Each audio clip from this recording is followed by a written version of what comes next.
મુખ્યમંત્રી શ્રી ભૂપેન્દ્રભાઈ પટેલે પહિંદ વિધિ કરીને અમદાવાદની ભગવાન જગન્નાથજીની રથયાત્રાને પ્રસ્થાન કરાવ્યું. જય રણછોડ માખણ ચોરના નાદથી સમગ્ર મંદિર પરિસર ગુંજી ઉઠ્યું.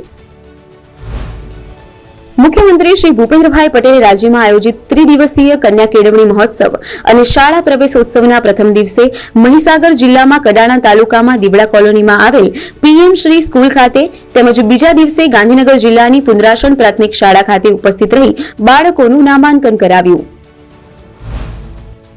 નમો લક્ષ્મી યોજના, નમો સરસ્વતી વિજ્ઞાન સાધના યોજના સહિતની સ્કોલરશીપ યોજના હેઠળ રાજ્યના 13 લાખથી વધુ વિદ્યાર્થીઓના ખાતામાં કુલ રૂપિયા 724 કરોડની સહાય ડીબીટી માધ્યમથી જમા કરાઈ. મુખ્યમંત્રી શ્રી ભૂપેન્દ્રભાઈ પટેલે કટોકટીની ઘોષણાના 50 વર્ષ પૂરા થવા નિમિત્તે ગાંધીનગર ખાતે આયોજિત સંવિધાન હત્યા દિવસ 2025માં સહભાગી થઈ સંવિધાનની ભાવના વી ધ પીપલને સૌના સાથ, સૌના વિકાસ, સૌના વિશ્વાસ અને સૌના પ્રયાસથી સાકાર કરવાની પ્રતિબદ્ધતા વ્યક્ત કરી. ગુજરાત વહીવટી સુધારણા પંચનો ત્રીજો અહેવાલ મુખ્યમંત્રી શ્રી ભૂપેન્દ્રભાઈ પટેલને સુપ્રત કરવામાં આવ્યો. સરકારની સહાયથી નિર્માણ પામેલા ગ્રામીણ વિસ્તારોના આવાસો માટે વાર્ષિક ₹200ના એક સમાન દરથી ઘરવેરા આકારણીની વસૂલાતનો મહત્વપૂર્ણ નિર્ણય.